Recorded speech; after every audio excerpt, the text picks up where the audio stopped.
Talks channel opini penuh inspirasi.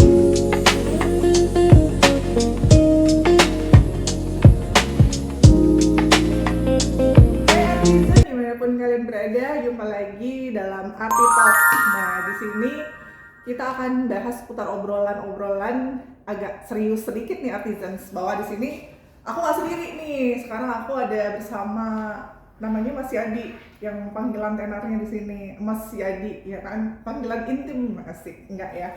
Artisan di sini kita akan bahas seputar dengan pencatatan perkawinan di Dinas Dukcapil nih, karena kita baru aja artisan di sini kita bahas materi itu di kegiatan kita yang memang di sini menjadi permasalahan atau persoalan yang memang banyak banget tuh kasus-kasus yang terjadi, ya kan, Pak Yadi ya, Pak jadinya Pak ya, jangan serius-serius banget dong Mas Yadi. Jadi masalah-masalahnya contohnya apa aja sih Artisans? Contoh ada permasalahan seperti pernikahan atau perkawinan siri. Nah, sebetulnya ini adalah sebuah fenomena di mana masyarakat itu sebetulnya kalau dibilang paham peraturan sih sebenarnya masih ada sedikit awam ya dengan peraturan undang-undang perkawinan itu sendiri ya mungkin ya. Dan di sisi lain karena memang adanya hal-hal lain nih, misalnya ada faktor ekonomi dan lain-lain sebagainya, ataupun mungkin ada married by accident. Nah, ini yang memperparah terjadinya adanya kasus-kasus demikian. Nah, sebenarnya sih kita mewajarkan nggak sih dengan adanya kasus-kasus atau fenomena perkawinan siri ataupun mungkin perkawinan yang tidak tercatatkan gitu loh Mas Yadi? Iya, oke. Jadi emang ini kan fenomena di masyarakat kita masih seperti itu terkait dengan perkawinan. Karena perkawinan kan memang bisa juga sah ya, meskipun perkawinan hanya siri, makanya banyak juga akhirnya dipraktekin nih perkawinan siri karena itu dianggap sah itu. Padahal yang sebenarnya itu banyak sekali dampaknya ya terkait dengan perkawinan siri, baik untuk istri maupun anaknya. Kadang di awal sih biasanya korbannya banyak perempuan, dia korban kurang menyadari ya, yang penting nikah aja gitu. Ntar ada udah si laki-laki kadang suka bilang udahlah nikah siri dulu, ntar gampang diurus di belakangan kayak gitu. Jangan mau ini rugi perempuan soalnya ya kan? Ternyata akhirnya apa yang terjadi tuh, si suaminya kadang pergi begitu saja gitu. Iya.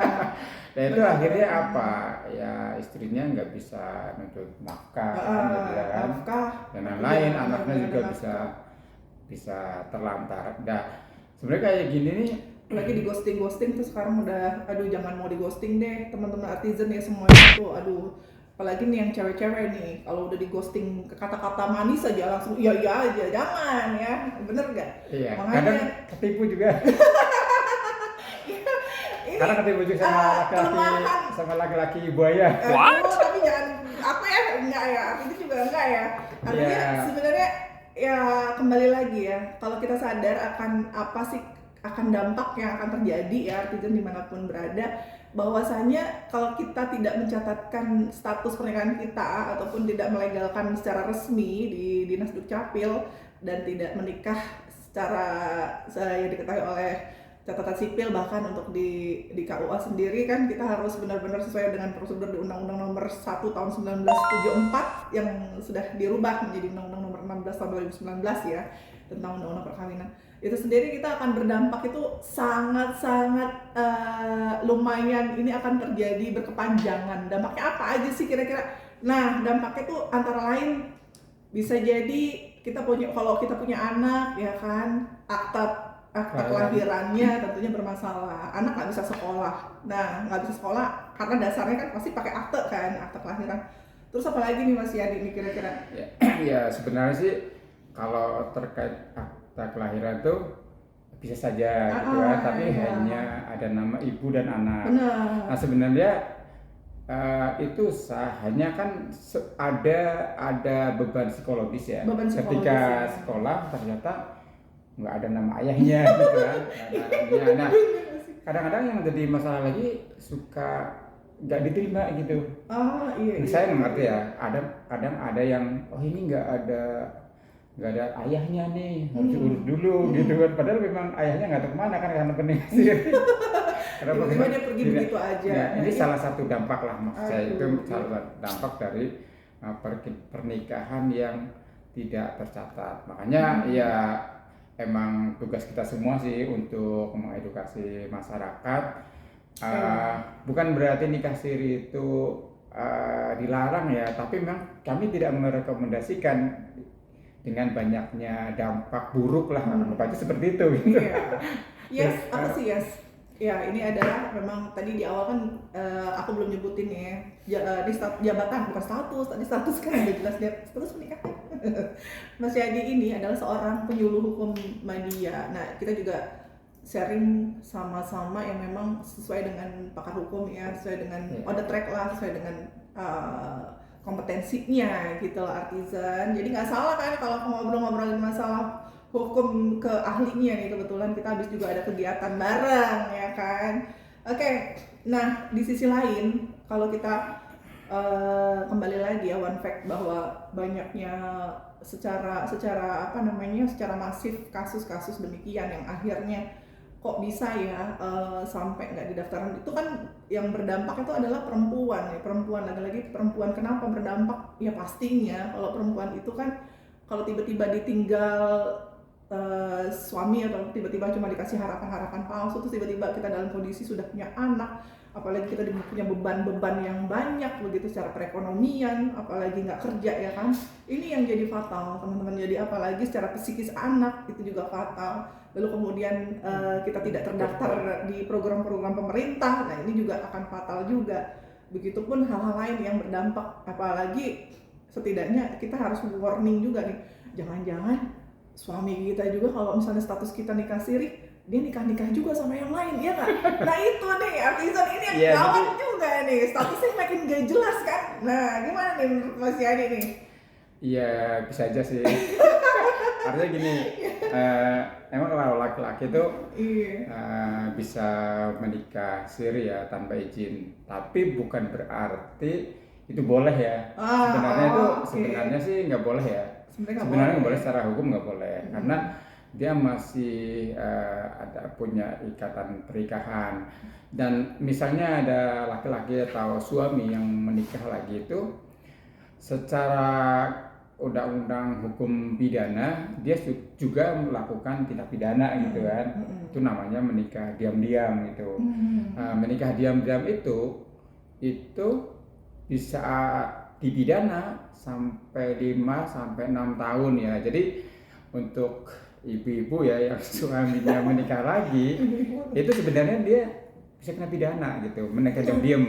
Nah, tapi jangan khawatir juga, karena ada juga yang ibu-ibu merasa khawatir, wah suami saya nikah jangan-jangan dia bisa dapat buku nikah.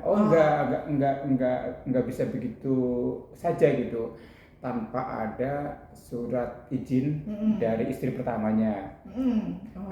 Ini banyak yang dikhawatirkan oleh para ibu-ibu atau istri-istri yang suaminya menikah lagi di sana, dia bisa dapat buku nikah. Nggak bisa.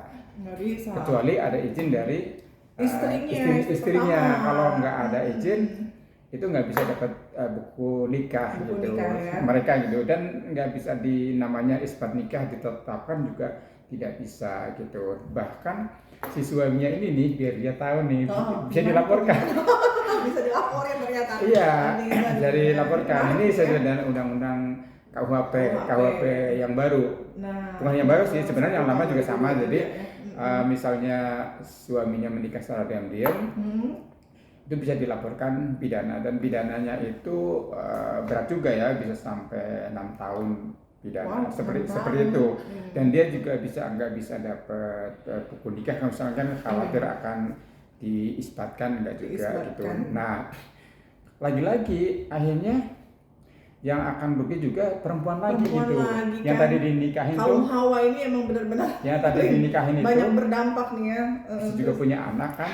sementara laki-lakinya udah punya istri, Heeh. itu kan nggak bisa disahkan nih Nggak bisa disahkan. tanpa ada izin pertama tuh. Iya. Bisa saja si suaminya pergi begitu saja kan, bisa jadi kan Juga sih. kembali ke istri pertamanya, dia akhirnya terlantar nih. Oh, iya. Iya kan, kebayang kan? Kebayang sih. Lantar. Ini kan lagi-lagi edukasi penting banget untuk para perempuan untuk mengetahui kalau ada laki-laki yang ingin menikahi, harus ditanya nih, udah punya istri belum? Kalau udah punya istri ya tahan dulu lah, sabar-sabarlah, karena kedepannya kemungkinan sih akan banyak masalah ya. Bukan hanya Iya benar sih. tadi ditinggal pergi kan, nanti nafkahnya nggak dapet, terus kemudian punya anak gitu kan, Hak-haknya juga ya. tiba-tiba nanti mau menuntut warisan nggak bisa Warisan juga, juga nggak bisa.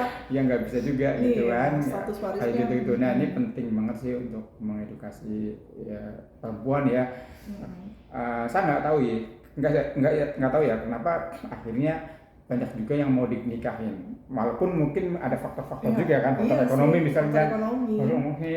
akhirnya. Tapi hari ini udah nggak ada Siti Nurbaya sih, sebenarnya faktor ekonomi paling dominan nggak artisan semua karena Iya.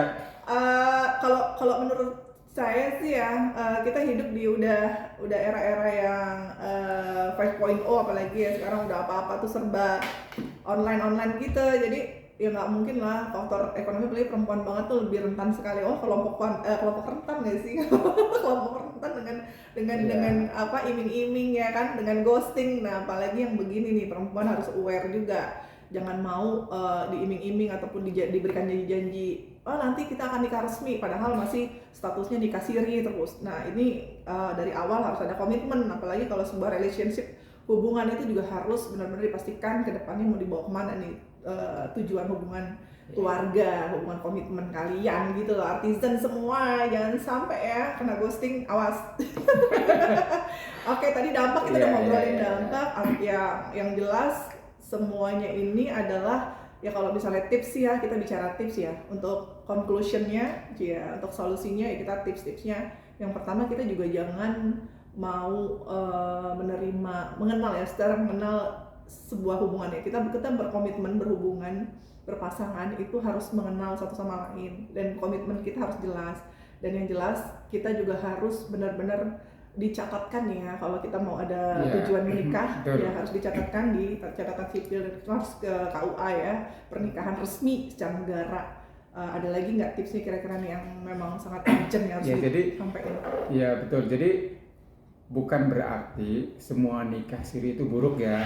Artinya penting untuk diketahui bahwa ketika terjadi pernikahan siri itu, pernikahan ini yang nantinya kemudian yang akan bisa dicatatkan gitu. Jangan yang akhirnya tidak bisa dicatatkan, walaupun prosesnya melalui namanya isbat nikah gitu. Isbat nikah. Iya. Karena ada juga yang pernikahan siri yang akhirnya tidak bisa dilakukan isbat nikah atau mungkin ditolak gitu. Nah ini kan yang dikhawatirkan kan. Tapi kalau nikah siri yang wajar istilahnya, misalnya duda dengan duda, yang lajang dengan lajang, ini nggak ada masalah sih. Dalam arti akan komitmen sih, maksudnya komitmen akan dilakukan isbat nikah agar pernikahannya resmi. Meskipun maksudnya gini, kita tetap nggak merekomendasikan ya untuk nikah siri, misalnya seperti itu. Tetap kalau bisa sih langsung nikah resmi gitu. Jadi nggak bermasalah. Khawatirnya nanti nih awalnya nikah siri, ntar si lakinya misalnya ntar aja sampai punya anak, kemudian si suaminya terjadi apa-apa gitu kan, pergi dan sebagainya. Takutnya sih kayak gitu. Makanya kalau menikah sih diusahakan nikah siri, nikah resmi gitu kan, resmi. Itu minimalisir lah untuk dampaknya gitu. Kalau misalnya menikah siri ya harus dipastikan ini bisa dicatatkan. Kalau misalnya enggak ya jangan sih. Saya selalu merekomendasi jangan misalnya nikah dengan laki-laki, ini perempuan nih, yang laki-laki yang apa namanya masih punya suami, masih punya istri Nah, atau sebaliknya si istri ternyata masih punya suami, si istri masih proses perceraian, cerai tapi belum selesai, nikah lagi, ya tidak Jadi bisa gawat juga. nih, bahaya nih, artinya Ini jadi lebih berbahaya ya. Jadi, berbahaya. nah ini penting ya, teman-teman yang perempuan ini tahu hal-hal seperti itu. Nah, kemudian apa lagi nih? Kemudian kan tadi sudah disampaikan, dicatatkan ya, Dicatatkan, biarpun benar sih. isbatkan, Isbat nikah, bukan iya. berarti nggak ada solusi, tetap ada solusi gitu kan. Tetap ada solusi, benar. Apa untuk pencatatannya. Nah, sebenarnya gini, fungsi pencatatan itu sendiri kan jelas ya, artinya pernikahannya mempunyai kekuatan hukum. Dari mulai perdata dan lain-lain lah, nanti sampai punya anak dan lain-lain. Kita kalau menuntut, ya kan, kalau misalnya hak-hak kita ternyata setelah menikah, nah kan kalau menjadi statusnya menikah siri tidak tercatatkan, kita menuntut apapun. Nah kalau misalnya ada apa-apa, terjadi sesuatu hal, ya kadang-kadang kita bisa kadang-kadang tidak bisa memperjuangkan hak kita gitu ya. Kadang-kadang menuntut masalah ekonomi, mungkin ada terjadi, mohon maaf nih, ada KDRT. Nah seperti ini nih, kasus-kasus seperti ini terkadang bagaimana seorang korban untuk menuntut hak-haknya, korban khususnya bagi pasangan suami istri tapi yang status tidak tercatatkan atau nikah siri begitu ya. Nah ini terkadang agak lemah di sini karena faktor ketika kita mau coba untuk melaporkan kasus tersebut, nah status ini masih belum jelas begitu ya. Ini juga salah satu menjadi dampak ya buat kita sebagai selaku korban tentunya. Nah ini jangan sampai demikian gitu ya. Ini mungkin pesan-pesan juga nih buat artisan dimanapun berada. Oke, jadi gimana lagi nih? Ada pesan-pesan khusus lagi nggak nih, Mas ya, jadi harus sama-sama diketahui ya ketika sudah menikah. Ini mungkin tadi kan nikah siri, kita lakukan isbat nikah, akan mendapatkan buku nikah nih. Buku nikah. Saya sudah resmi gitu biasanya. Ya. Saya sudah sah. Atau yang sudah nikah resmi mendapat buku nikah, kemudian apa yang akan dilakukan? Ya berarti kita mendaftarkan ke Dukcapil namanya ya, ke Dukcapil biar data kependudukan kita itu berubah. Betul yang sekali. Awalnya ada lajang, kemudian menjadi kawin. Karena ketika kita sudah menikah nih, sudah punya buku nikah kan, itu belum terdaftar di Dukcapil ya. Belum terdaftar, artinya baru buku nikah aja. Nah setelah menikah kan nanti akan sesuatu keperluan juga ada gitu kan, makanya harus didaftarkan ke Dukcapil. Nanti macam-macam, misal ada tuntutan nafkah dan lain-lain lah ya. Kita kan ke depan banyak ya, terus setelah pernikahan kan ada warisan, ada harta gono gini dan seterusnya lah. Nah itu harus didaftarkan ke Dukcapil agar statusnya nanti berubah yang awalnya adalah lajang akan menjadi statusnya kawin. Nah itu kira-kira bagaimana caranya ya? Bisa teman-teman yang sudah menikah bisa langsung datang saja melalui kelurahan. Itu prosesnya cepat ya, Mas Yadi? Cepat. Biasanya sih sekarang cepat kok, relatif cepat. Bisa ya paling 2 hari lah ya. Karena biasanya ada perekaman dulu nih, perekaman verifikasi ya, untuk pembuatan KTP baru. Karena kelurahan nanti biasanya ada persyaratan pengantar RT RW, atau bisa saja langsung nanti akan oleh negara setelah kita menyerahkan seperti buku nikah dan syarat-syarat yang lain, oleh negara akan dicatat, yaitu di Dukcapil ya. Dan kemudian mendapatkan data-data yang baru, seperti KTP baru, yang statusnya kawin, kemudian ada kartu keluarga, status baru, ya kartu, ya betul, kartu keluarga. Itu bagi yang muslim. Nah sekarang bagi yang non muslim. Gimana nih bagi yang non muslim ya? Bagi yang non muslim juga ternyata kalau pernikahan yang non muslim sekarang itu, yang sekarang ya, mungkin belum semuanya. Jadi ketika menikah di gereja itu sudah langsung ada petugas pencatat pernikahan. Tapi kayaknya masih baru-baru nih. Beberapa tahun yang lalu belum ada. Jadi baru menikah secara gereja. Di situ memang mendapatkan surat dari gereja ya, tapi Oke. itu belum tercatat di Dukcapil gitu Oh, teman-teman ya. oke, Itu oke. belum tercatat Hmm. ya berarti ya. Hmm. Jadi menikah di gereja itu belum tercatat. Jadi setelah menikah di gereja harus mencatatkan ke Dukcapil. Dukcapil. Jadi Oke. akan mempunyai kekuatan hukum. Kekuatan Jadi hukum. kalau baru di gereja ternyata kita nggak tahu nih yang menikah, kemudian dianggapnya itu udah sah, membuat udah punya anak, membuat akta kelahiran gitu, ternyata baru tahu tuh udah kok akta kelahirannya cuma ada ibu dan anak. Nah, ternyata karena itu belum tercatat di Dukcapil. Nah, ini perlu ini ya. Gawat, sama-sama urusannya panjang nih. perlunya edukasi. Edukasi. Berarti kalau non muslim, makanya penting banget untuk mencatatkan ke Dukcapil agar data kependudukan kita tercatat oleh negara kemudian mempunyai kekuatan hukum. Nanti masalah perdata dan lain sebagainya ya, masalah harta, masalah warisan, masalah nafkah, pendidikan itu mempunyai kekuatan hukum lah setelah didaftarkan ke Dukcapil. Apalagi ya kira-kira ya?